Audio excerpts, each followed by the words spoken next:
Hi guys, welcome back to No Notions Travel. Today we are here with Tara Povey and Noelle Brennan, also known as Travel with Nell and Where is Tara blog on Instagram. And we're here for the Travel Inclusivity series to chat about what it's like to travel as a woman. Something that is very, very close to my heart. And I'm very excited because I've followed these two ladies for so long on social media. So the fact that I get to talk to them and you get to listen is so exciting. Jack's also here because, why not? The token man. Yeah, kind of have to include equality. Yeah. Tara, Nell, it is so nice to have both of you on today. Thanks for having us.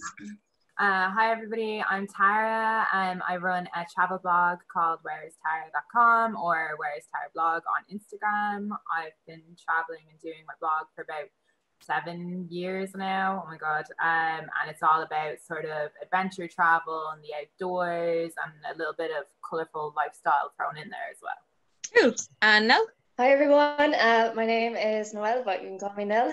Don't call me Noel though. We know all about that. So I have a travel blog called Travel with Nell, and it's mostly to do with solo female travel, female empowerment, and budget travel, and a bit of humor as well. I'm all about the humor. Ellie, it's class. I love all of your little like reels and stuff. I know Tara was saying the same thing because it just adds, that bit of humor then to travel. It's just fantastic. I love it. So this question we ask everyone, but I feel like it's a very silly question to ask. But have you both traveled much? What's your extent to your travel? Yeah, I don't usually count countries, but I think it's like around 60 or something like that countries, I guess. But yeah, I've traveled a lot. I think I kind of grew up traveling. I was born in New Zealand, and then we moved to England, and then we moved to Ireland, and my mom always took us traveling with her when we were younger. She kind of never let having two small kids, me and my sister, kind of stop her. She brought us everywhere. And so I think I got it from her, like the travel bug. And then I kind of started solo traveling, I think, when I was in college. Yeah. And I just never looked back, really. Okay, cool. And Nell? Yeah, so I kind of started late to the game with the whole solo traveling and all that. So I think I've been 14 countries now, and so kind of mostly Europe, Canada, Thailand, Australia. And Australia was my first solo trip actually.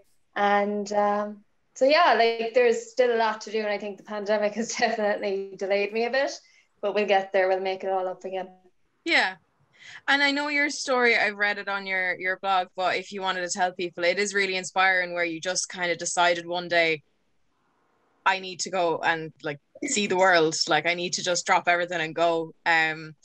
I love that anecdote on your website. Yeah, so without sounding dramatic, I basically got a pain in my hip and was thought it was the end of the world because I'd never been to hospital or anything. And it was an A&E, and I was just sitting there going this could be really serious. And I've never actually, just all I've been doing up until this point is traveling once a year. So basically I kind of said, right, what's holding me back? And the two things were money and just waiting for someone to commit me. And then I kind of realized, well, I could be waiting for the rest of my life basically for someone to come with me. So I just went. So that was in January. In July, I took my first trip then to Australia that year. So amazing. Yeah. And that's a big trip as well to take. It might sound oh, well, you didn't go straight away, but it's Australia involves that a lot of planning as well. No, it's just, I love it. I just love that you were no, I got to do this now. I think it's so inspiring. Tara, what do you find the hardest part of traveling as a woman? I think it's probably the different sort of perceptions of women in different countries, and kind of trying to navigate that and be culturally sensitive while also trying to keep yourself happy and safe at the same time. You've got to, if you want to go to a country, you've got to think, okay, is it safe for me to go there as a woman by myself? Can I rent a car in that country as a woman by myself? Because there are some countries that you can't, and obviously like men never have to think about that, you know. So it's just things like that, like that there's just more things to consider, like and I don't know if I'd let like other people's stories put me off a place, but you do have to factor them in, like, you know, you've got to be more aware when you book a trip somewhere, really. That's definitely. And Noelle, how about yourself? I think whether you're traveling or just in your home country, you constantly have to feel like you're watching over your shoulder a bit, like, because I know men don't really have that same fear, you know, like women kind of, you know, constantly have to be, you know, aware of their surroundings and everything like that. Now, I wouldn't think of it all the time because I think that would ruin my trip, but definitely you just have to kind of really keep your wits about you and stuff like that. So that's kind of hard because to constantly have that, you know, not, you know, relax a small bit, you know, but yeah, I think that just constantly trying to, you know, be aware that everything around you basically, and just making sure you feel safe. No, 100%. Yeah, no, it does. Obviously, you two guys, you both solo travel. Are you ever worried about the response you receive when you tell other people that you are solo traveling as a woman?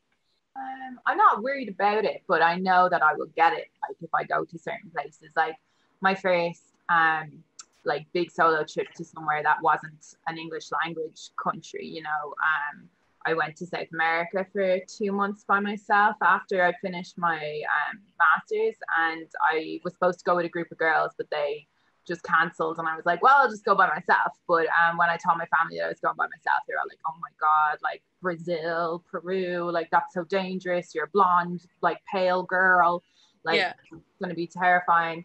And like, yeah, I mean, they were probably right to be a bit worried about me, but I didn't let it put me off, and I'm not worried about what people are going to say. I think that's fair enough. They're just worried and concerned for you. But if you really want to go, you'll go anyway, and that's all you can do is take care of yourself the best you can as you go. Like, you know, you'll regret it if you don't go just because someone said, oh, it's dangerous there.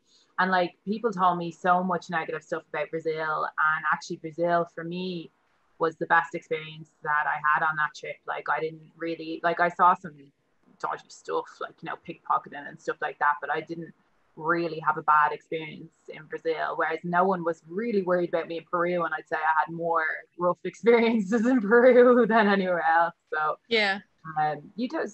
people don't know until they go.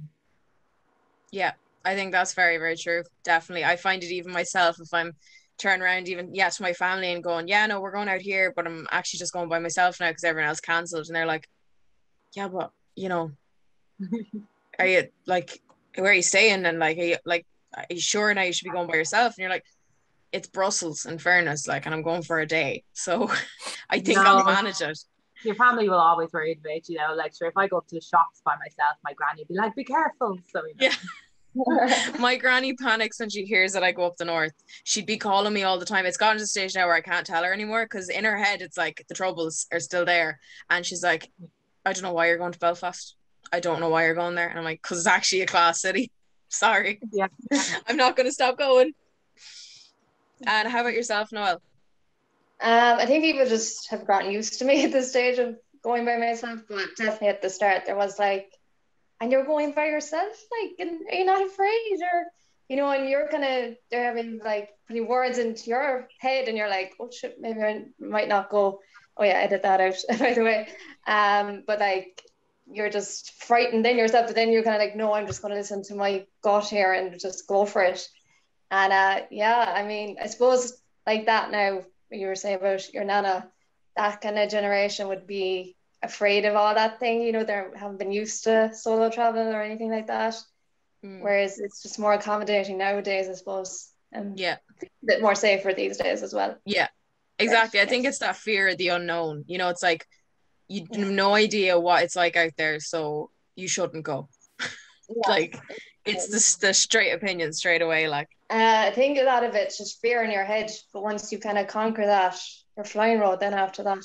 Yeah, that's the best thing I think about it, definitely.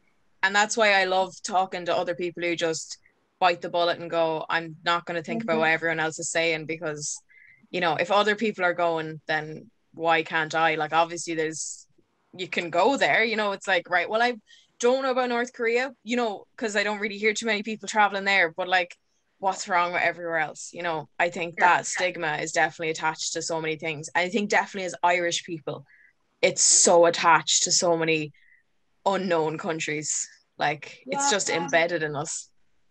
Irish people do love to travel though. Like I'd say, like as a country, we're probably like one of the most far-reaching for our population size, especially like.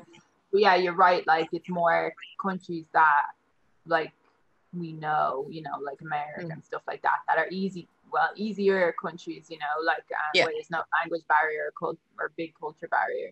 But I think like that's the best thing about blogging and like doing solo travel is like you can inspire other people, like you said, to then take a trip. Like I got a message the other day. This woman who I didn't know tagged me in an Instagram story, and she was in the Amalfi Coast, and she was like, "Thanks for the inspiration at Where Is Tara blog or whatever." And I was like, what inspiration? And she found like, I was like, I haven't been in Italy in 8 years. And then she found some like old blog posts I'd written about a girl's guide to like solo traveling the Amalfi Coast. And she was like, yeah, it just like gave me the inspiration to book it. I was like, oh, that was years ago. Like, it was just so nice, like to get the message, like, and you're like, yeah, that's why I blog. Yeah. That's the reason right there. I would love to actually get that moment. I can't imagine how good that feels. Yeah, because I was like, I think I was just going to work in the pharmacy, and I was like, who's this person tagging me in a story? And I was like, oh. Yeah. It was very cool. So how do you both then travel safely? Like, what's your kind of your guidelines for like how would you travel safe?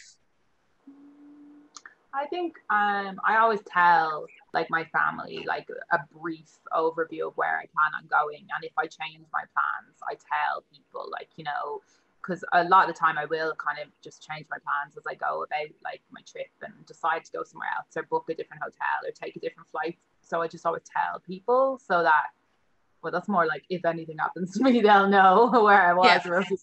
But it just feels like a safety net. And then I guess I always make sure like I don't post my Instagram stories live, so people don't know exactly where I am, you know, at the time. Because like that's dangerous, because then you've got your name, you got what hotel you're in, like, and anyone can see that like on Instagram. So if you post live, like that is quite dangerous, and especially in some countries like where they wouldn't have like as much boundaries and stuff like that. So I definitely don't post live. And yeah, I think those are my main things, and just being careful about what I say to people, how much information I give out, like when I meet new people and that kind of thing. Yeah, I think they're my main things that I worry about, really. Okay. And how about yourself, Noelle? Yeah, kind of like what Tara was saying, but I would give like even a copy of my accommodation or flight details to my family, and also I would kind of look at the reviews of other solo female travelers when it comes to, say, even a hostel, or even like there's solo female or just female hostels out there, so you can always just look up those places, or female dorms, you know, just feeling kind of more safe, like that. Now as well, with what Tara said, I wouldn't post about where I'm staying until maybe afterwards and say, oh, I stayed here, like that. It's kind of dangerous, you know, tagging your location and all that. Yeah. So I always learn a bit of the language as well. I think is really helpful, like just to get you through like a bit, so that you kind of understand and communicate if you're in trouble, you know, if you need something. Yeah, I think that's actually a really good idea. I never really thought of doing that, because I never really tend to post like what hotel I was staying in, or, you know, like that general area. But for No Notions, we would be posting, you know, like where we stayed, you know, places we recommend, but I'd never think of not posting them live, because obviously people can watch and then they'll write, we know you're staying here for 5 days now. So they'll know where you are. Like, I didn't actually think about it like that. It's actually a really good point. A trip before with other bloggers, and one of them was posting live about where we were, and like this group of like their little kind of like followers or whoever turned up, like, which was genuine, and they were nice, and like they just wanted to get pictures with him. but it could be like creepy, scary people, you know, who aren't genuine and don't have good intentions. So like it is definitely possible. It's just having to keep that guard up, really. Yeah. Especially when we share so much of ourselves on the internet now, like, you know, you kind of nearly do without thinking. So you have to be a bit more aware, I guess. Yeah. So where has the safest place you've traveled to been, like, so far? Like, where have you felt the most at, like, maybe comfort? I think I'm kind of biased. I was saying New Zealand because I know it. It's where I was originally from, and I have family and friends there. But also, it's just like it's very like Ireland. It's sparsely kind of populated. It looks like Ireland. Everyone speaks English. You know, it just feels a bit homey. Like, you know, even if you've never been there before, if you're from Ireland, New Zealand will probably feel a bit like similar to home. And I never had any problems there. Like, no matter how drunk I got wherever I was, it was fine. Like, so yeah, I think the safest place would definitely be for me New Zealand. Okay. And Noelle? Yeah, I think like Australia, I felt safe because I was in Sydney and the Gold Coast, and I felt quite safe there. But any country that I've been so far has been felt safe. So yeah. Has there been anywhere that you've had a negative experience in particular? I definitely had a few in Peru. Just like guys being super creepy, or if you were in any way remotely friendly to people, them assuming that was you just wanting to like date them, you know? And so like you basically couldn't smile at people because then they would just like be in your face trying to get information from you, or like invite you for a drink or something. Or like a man would be walking down the street with his girlfriend on one side, and if you walk past him on the other, he'd like whisper creepy stuff at you as you walk past. Like, or what else? My guide on the Inca Trail got a bit over friendly. Wow. Yeah, like general attitude towards white Western women, I guess, like was a bit rough in Peru. So I would say, like, if I was going back there, I probably wouldn't drink at all, like, just to be safe, like, and I don't know, I probably would travel with a group, or like if I could do it solo again, but I think like I'd still get annoyed at the attitude towards white women there in particular. You know, but yeah, that's I'd still go back. Like, I really, really liked Peru, but I did have a few dodgy experiences there. And yeah, that's just the only country that I could really notably say that I had some bad experiences there. Otherwise, I think I've been pretty lucky most places. Okay. That's a really good to know. haven't really looked into South America properly yet, but it's good to know about Peru, you know, just to really be on your guard if you are there. Definitely solo. And how about yourself, Noelle? Has there been anywhere that you'd kind of go, oh, no? Well, I've had a good experience here, and I wouldn't say bad, but Prague would have a lot of scammers, you know, on the street, pretending, you know, they could be homeless and all that. So that's a bit dodgy. At nighttime, I felt it was a bit, I wouldn't go out by myself. And like I was there at the Christmas markets, so it kind of got dark quite easily. So yeah, I mean, I loved my trip there, but yeah, there you would have to be careful with scammers and all that. Yeah. But so being creepy or anything, thankfully I haven't had that experience. But in a situation, if I felt like I wasn't safe in a certain country, then I would look into like doing a group tour or something like that. I think that's always the best option. Yeah, like what I did in Peru, because it was like one of my first big solo trips. So I started off with a group tour for like 2 weeks, and then I had like a week solo afterwards. But yeah, it was more so like, but then the guide was on the group tour, so that was still like that didn't protect me from that. But yeah, I don't have anything against Peru. It's just the only place where I've had that kind of really intensely like kind of dodgy experiences. Like, I couldn't sit down on a bench by myself in Peru because some man would come and sit beside me and start trying to ask me questions and stuff like that. So it was very noticeable for me, like, you know. Yeah. But Wow. a group is a great idea. Yeah. Okay. It's good to know. Like, yeah, I would probably do it in a group where even if myself and Jack were to go, you still have that like safety net of having another person with you, even that you know and They trust. wouldn't approach you, I don't think. If I had like a man sitting with me, they wouldn't have approached me, you know what I mean? Like, so it's definitely like traveling as a couple is really a bit more extra protection, I guess.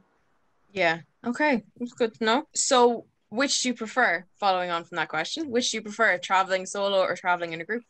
I think I love, there's aspects of both that I really like, because I like that the ease of traveling in a group, you know, you've got like ready-made people to go to dinner with or whatever to go out with. But I love like solo travel so much because you learn just so much about yourself, like and you learn to kind of be happy in your own, like, you know, silence and your own company, your own presence, like, you know, and you're not uncomfortable, you can just sit and be happy by yourself.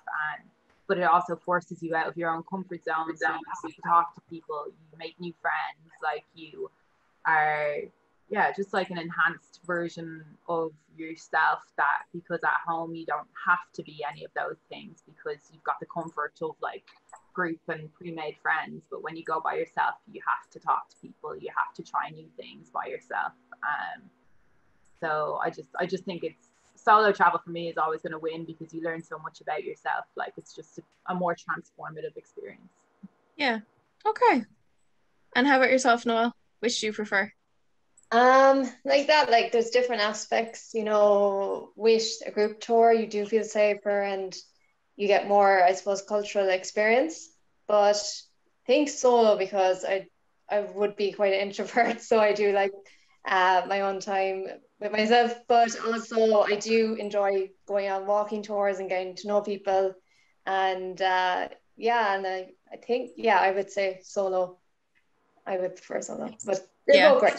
I would probably say solo as well. I've done so much of it that I just know that I'm really comfortable with it.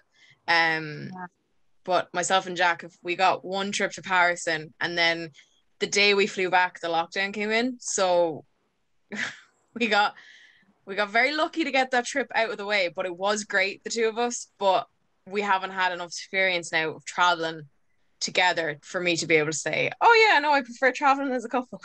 So yeah, I don't like it. Traveling as a couple is good. Like I travel a lot with my boyfriend because he works in like Africa. He's a geologist, so we only ever see each other when we travel together. And basically our whole relationship is just traveling somewhere like together. But it's traveling together as a couple, we really like learn a lot about each other. You know, you'll figure out pretty quick if it's gonna work or if it's not gonna work. Like all the stressful situations and how you deal with them. And it is kind of nice. I do like travel as a couple because again, it's like group travel. You've got someone to do things with all the time. But then also there's not as much freedom as solo travel. Like solo travel, if you want to do a sunrise hike, you get up and do a sunrise hike. Whereas if you're in a couple and he wants to sleep in or something, you're like, okay. Yeah. I think it's a real make or break for travel lovers, definitely, is like, if this doesn't work, I don't know how it's going to work. Yeah, so just going off of that then, what is it like to solo travel? Like? Just in general.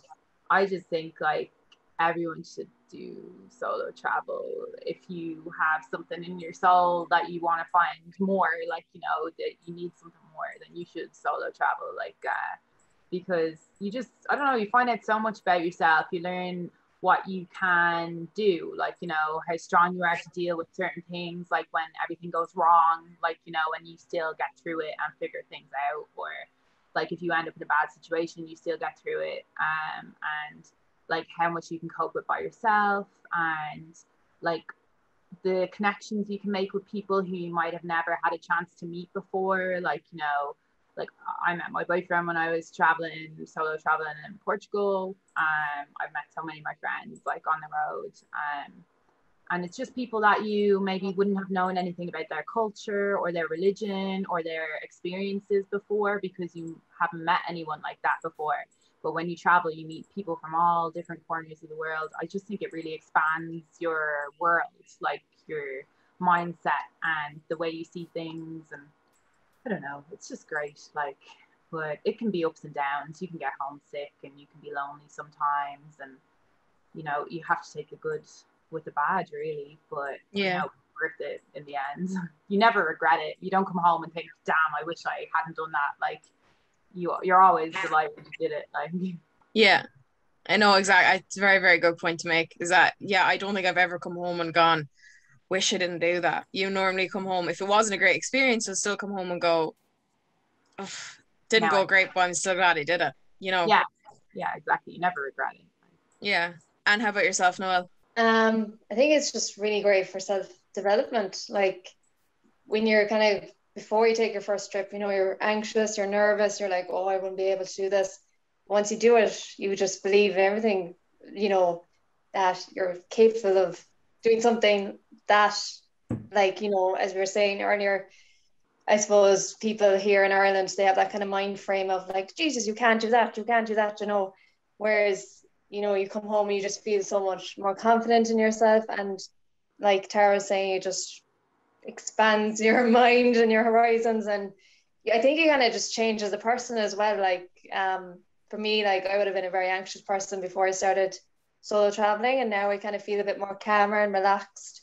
Like even I wouldn't be, I obviously am very much like Monica from Friends, but as you know, now I kind of go out and I kind of just, I go with the flow really, you know. It's so, yeah, I think it's just really good. Yeah, that's very, very good point. I think you're right. I think if you haven't done it before, I think you should do it, because I think you learn so much about yourself as well in that process. 2019, like I know you have, Roma, but I only started traveling by, like, in general, really in 2019, and Roma forced me basically to book two flights. Sound good. Book two flights. I was him and Han about it, but then Roma was like, "No, just do it. Why not?" And it's probably the best experiences I've had traveling, like at all before that, up to that point. And I went to London for like 1 day and over and back, and then I went to Berlin for, I think it was 4 days. And the Berlin trip was probably one of the best trips I've ever had. And it was just me, and I was staying with a friend of a friend, but most of the day, like 12 hours out of the day, I was out at the apartment, and then I came back and slept, and then went out again in the morning. But it was the most fun and most excited I was to get out and see new things in the city. And that's that factor of solo travel, where it's like you're dictating your own holiday, is so cool. Like, Roma, what was it? Was it like there was like a graffiti museum in the art district, and we were just looking at random places. But if I had gone with anyone else, I probably would have not gone to that. But going to that was amazing. And I accidentally stumbled upon it was like promotion for the museum, but it was a one-time walk around with a tour guide, and they were only doing it. They did it once that week, and I just happened to walk in when it started. And at the end of it, the tour guide was like, "Wait, are you part of the group?" And I was like, "No," and then I just walked out. But it was probably one of the most exciting times I've ever had abroad, for sure, because it's just that absolute freedom of you can just do whatever you want, and you dictate it yourself. That's it. Like, possibilities when you go on a trip, like especially like a last minute trip, like you don't know what could happen, and that's like the most exciting part of it. Like, you know, anything could happen. And I love that. Like, I love change and like the possibilities. So like I love going somewhere new and just not knowing, and then something crazy will happen. You'll be like, oh my god, this is going to be the best story. Like, what are the odds? Like you said, like that tour was happening that one day at that right moment when you were there. Like, I just love those kind of little like universe coincidences. And you get so many of them when you actually like go out into the world and take the trips. Like, yeah, exactly. I think it's just that endless possibility of you've no idea what's going to happen. And I would hate change. That would be me. I would be as well, Monica, Noelle, and like I like, change does not agree with me at all. But yet when it comes to traveling, I'm in the plane seat before I've done anything else, because it's like, oh no, I have to do this for myself. Yet I can't do it in any other aspect of my life. But just knowing I can do it when it comes to travel is just so exciting. I just love it. You become Phoebe.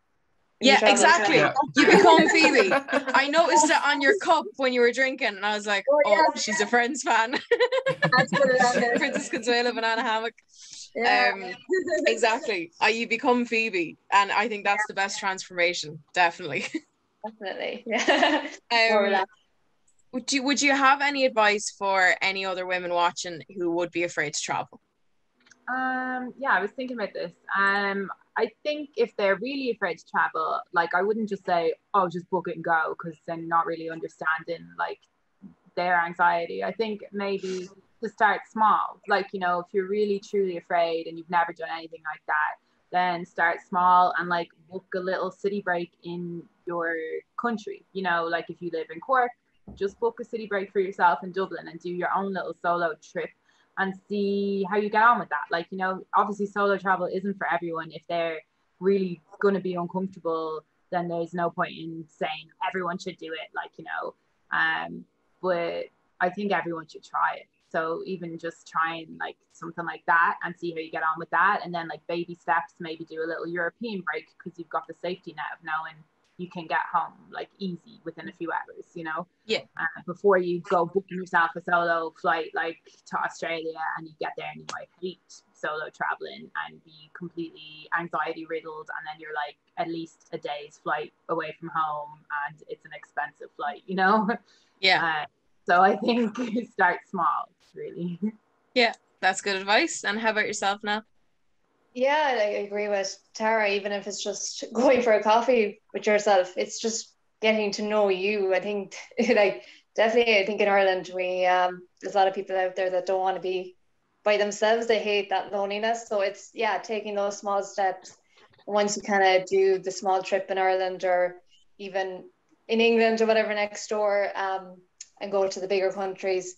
Definitely, like, even just do some research, you know, where's the safest place to travel as a solo female, and like I said, kind of just read the reviews from, say, booking.com or hostel.com from solo female travelers to see if that accommodation feels safe. Yep. Yeah. Good advice there. What would you consider to be like a travel essential, just as a woman traveling? What would be number one priority? The number one things in your bag, what you just discovered is like, this is just, I can't go anywhere without it. Yeah, so obviously sunscreen, like if you're going sunny. I'm so pale and sunburn is the worst. So I have discovered that some sunscreens are better than others, and for me, I'm like P20 is like the best thing in the world. This isn't okay to say that, but like I just discovered it like only maybe 3 years ago. And I do a lot of like water activities and stuff like that. So like I guess be prone to burning, and sunscreen will wash off and stuff. But I tried that and it's unreal, and it saved me a lot of discomfort. And then I guess because I do a lot of water activities like diving and stuff like that, my hair ends up in like a salty, tangled, matted mess a lot of the time. So I usually bring a lot of like kids detangle spray so that I can brush my hair. Yeah. Because in the beginning I didn't really, and then I realized like I basically was in so much pain trying to brush my hair, keep my hair like not in like a big matted nest. So I use the kids detangle spray, and I bring that on every trip that will involve a beach or a sea or water. Yeah. Okay. And how about yourself, Noelle? I definitely think for like a long haul flight, I don't know what it is with the air, just sucks your like the life out of your skin. So I feel like definitely like, I don't know, cleanser and moisturizer so that you feel a bit fresher. And lip balm, I have to always bring lip balm, whether it's sunny or cold. I find probably the best. Yeah. Okay, they're good points. So what would be the first thing that you'd look in a country for when you're traveling? Is it just the sheer adventure, I don't know what's there, or is there anything that you'd look for in a country? Like, is there transport, or, you know, how am I going to get from here to here? Yeah, I think it's a combination of both. For me, it's like obviously something initially will draw me to want to go to that country, which is usually like some incredible scenery or some activity that you can't do anywhere else. And then also I'll be logical and look at like, well, can I get a direct flight there? If I can't get a direct flight there, is there like a nearby airport with an easy bus or like a taxi service or something like that? And then even if I can fly directly there, like, is there infrastructure like for me to be able to get from the airport to a decent hotel, like, and to get around easily? Like, I'm older now, like I'm like 30, so I was like, I'm not like gonna be like, oh yeah, I can't wait to like rough it now. I wanted like it to be relatively easy for me to get from the airport to the hotel and not have to do like, you know, a bus, a train, and then like a ferry to like Thailand style, you know, to the islands. So I kind of look at like ease of transport, I guess, as well. Yeah. And then like language factors in a little bit, like, can I get by in that country, you know? Like, yeah, you have to be a bit logical, I think. Yeah, definitely. How about yourself, Nell?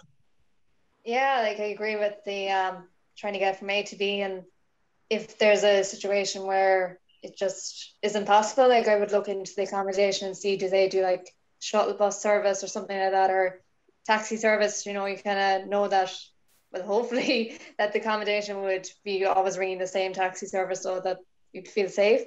Other things I would look into would be kind of unusual and fun things to do in a city, or free things to do, which saves me money, and walking tours. So then that way I know that I can socialize with other people. Yeah, they're good points. I think definitely the free activities. I think people forget that there are free things to do in cities. Like, it's the best part almost when you discover it's like, oh, this is actually really cool walking tour, and it's somebody who's actually just bored and knows the city really well. They want to bring you around. Yeah, I think it was a really good idea, because like, especially if you do it on the first day, then you get ideas for like where to go, and you kind of get the lay of the land, and then like your guide will say, oh, this place is a great place for lunch or coffee or whatever. So like it kind of sets you up for the whole trip then. Yeah, definitely. Okay. After the lockdown, where would be the first place that you'd like to visit? I was supposed to go to Alaska. Wow. In like 2020, I think I was supposed to go to Alaska. And just with my mom and my sister, like do like one of the cruises along the coast. But that obviously got cancelled, so I would obviously look to go and do that, and it's been on my bucket list for so long. So definitely that. But then on another practical level, part of me just wants to go to Cardiff, because that's where my boyfriend lives, and like he has to be someone to see me, like going to meet up in Belfast, you know, before the restrictions were kind of lower and stuff. But so I was fine just going to Cardiff, like. Yeah, somewhere so close, but it means a lot, which is, you know, nice. Yeah, exactly. Yeah. How about yourself, Noelle? Where's the first place you'd like to go? There's kind of three, but we'll see how we get on. We'll go to small place first. I'd love to go to Dubrovnik in Croatia, and I'd love to go to the Philippines and New Zealand. You'll have to give me some tips there, Tara, actually. For sure. Yeah, that sounds, they're three very, very different places, but definitely class selection there.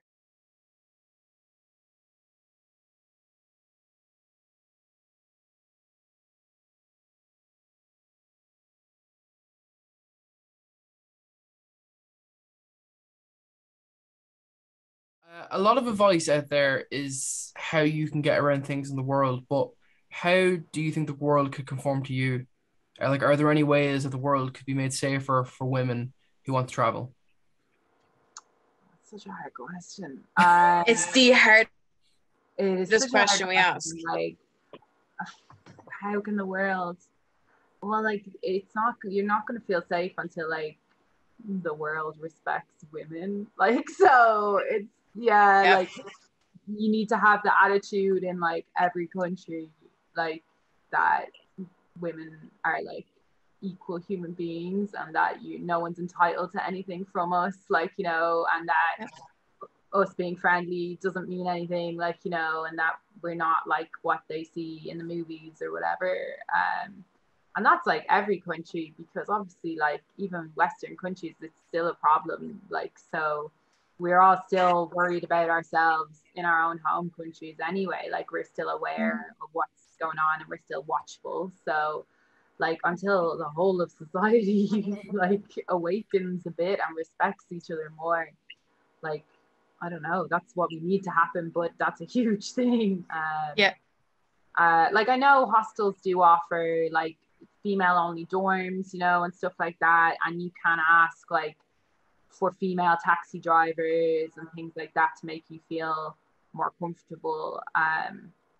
But yeah, I don't know if there's an answer to what they can do to make us feel more comfortable, change the crime statistics. I don't know, like yeah.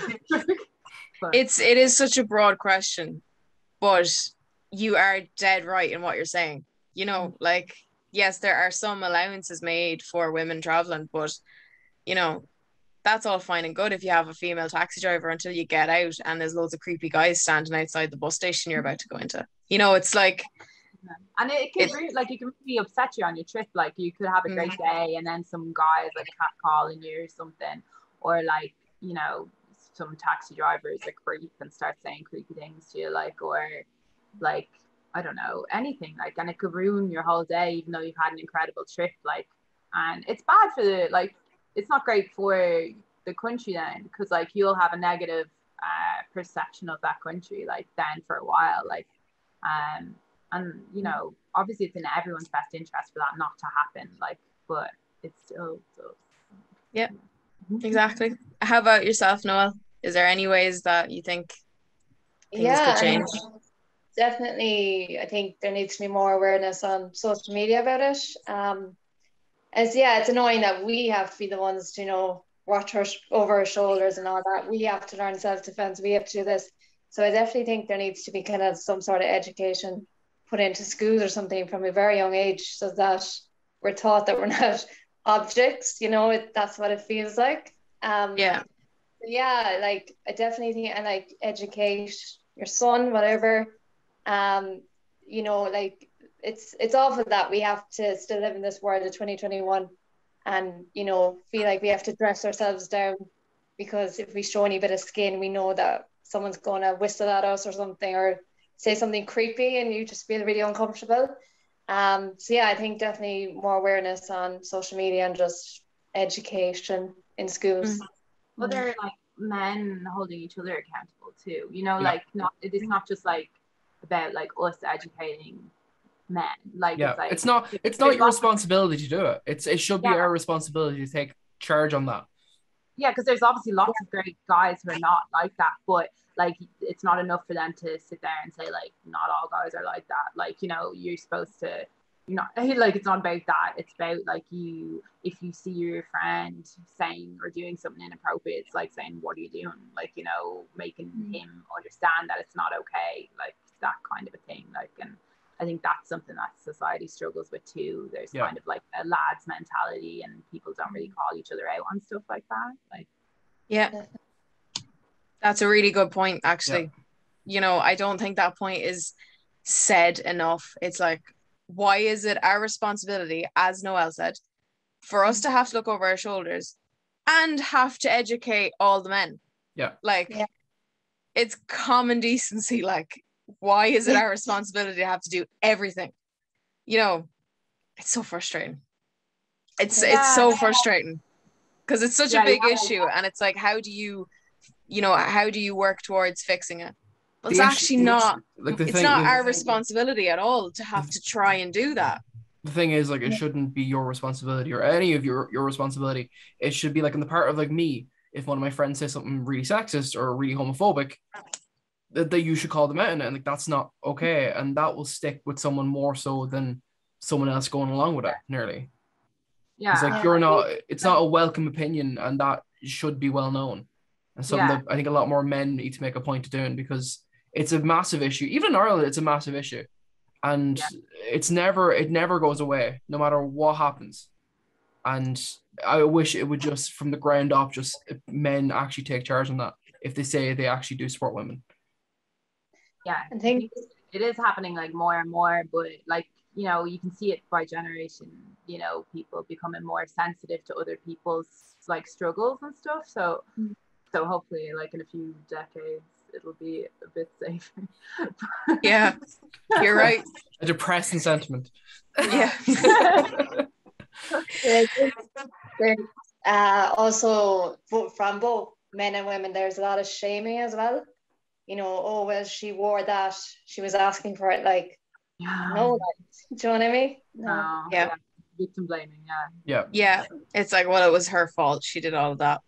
Yeah. Well, I think it's a really important point to make, because even when I was writing up the questions for this interview, you know, and even coming up with the idea for this interview, you know, all you could think about was a lot of the female backpackers, because we know their names straight away. The ones that went out to, you know, the like Sarah Everard in England, who was just walking home. There was a female backpacker, an English backpacker. She was 20, out in Thailand. And you know, while we should know their names, we shouldn't have to know their names for this reason.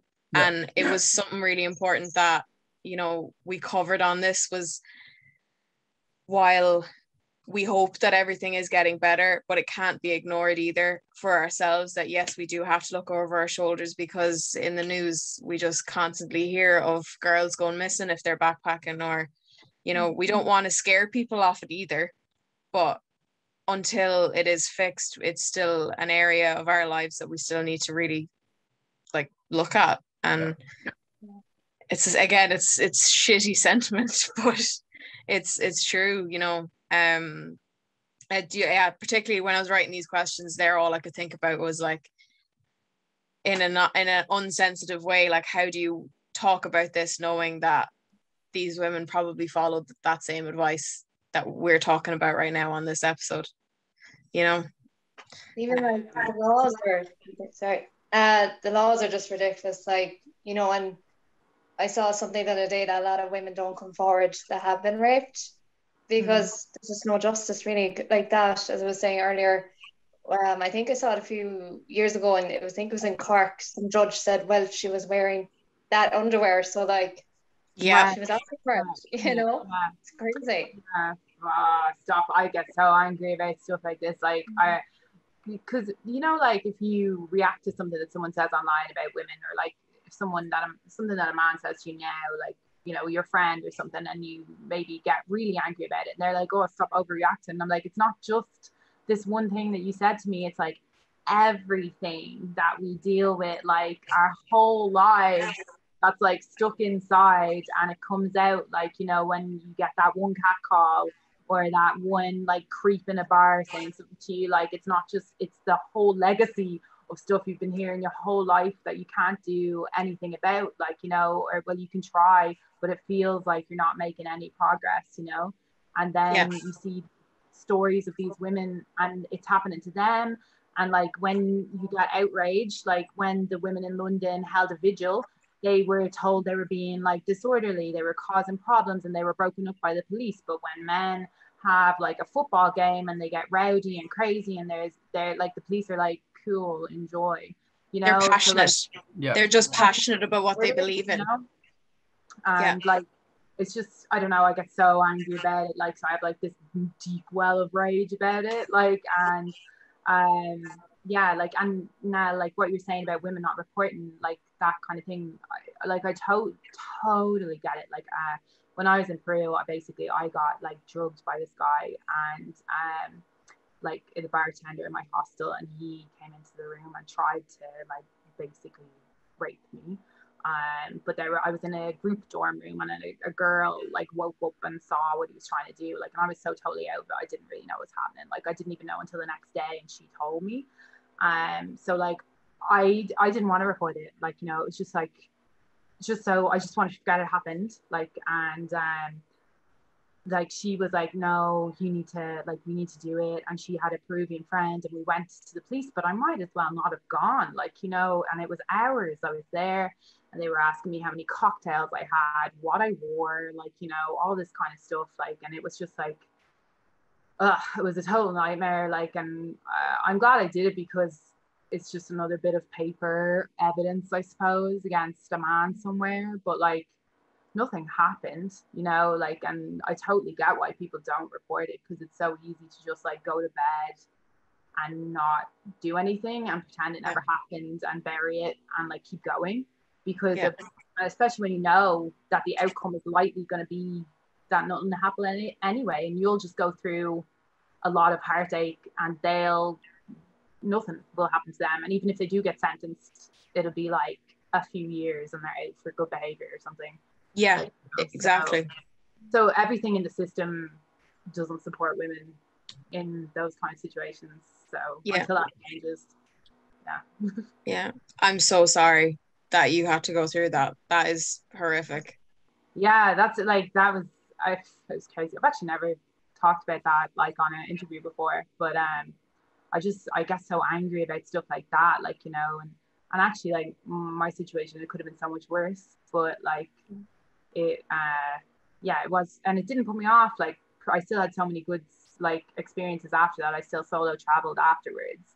But I'd say it definitely made me a bit more aware of what can happen, like even in what you would think is a safe environment, because that was in the hostel bar, like, you know, it was after the hostel had closed, like, so it was just residents in the hostel in the bar, and it was the barman, like, you know what I mean, who you would think should be safe, like, so it definitely kind of opened my eyes to the risks of like solo traveling, and I was in a group dorm room, luckily.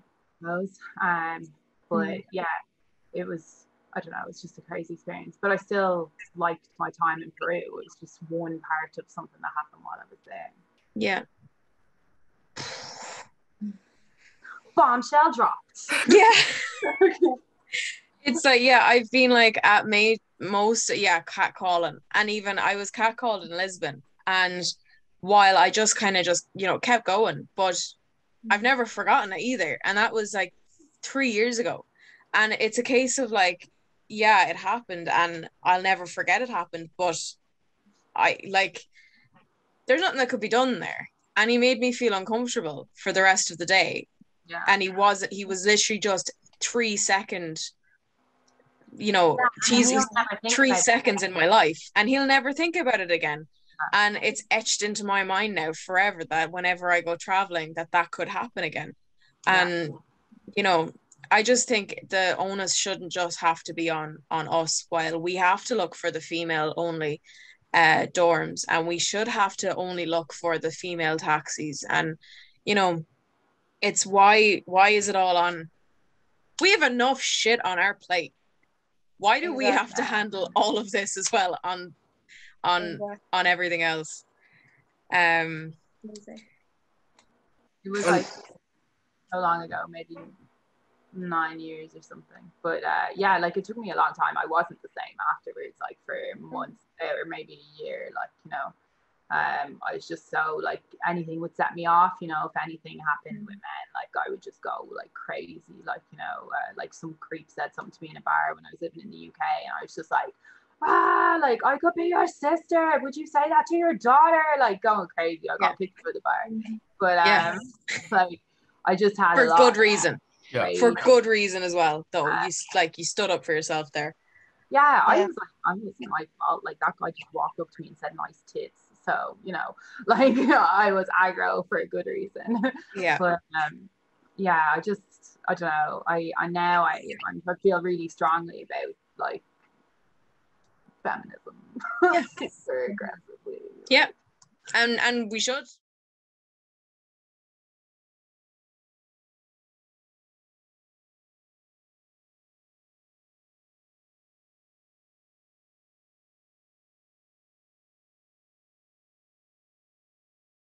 Okay, so Tara and Noelle, thank you so much for coming on. It's been a pleasure talking with you, and thank you for really taking your time out of your day and talking to us about travel. It's really nice to have two people on who actually basically are in the same Venn diagram as us in terms of travel blog. So it's been an interesting conversation. Like, subscribe, comment, hit the bell button if you want to see more videos and keep up to date. Check out the website, check out the article on this episode, and check out Tara and Noelle's blogs. We'll have them tagged below. We'll have them below. Thank you guys so much again for coming on. Thank you. And we will talk to you guys soon. Bye-bye. Bye.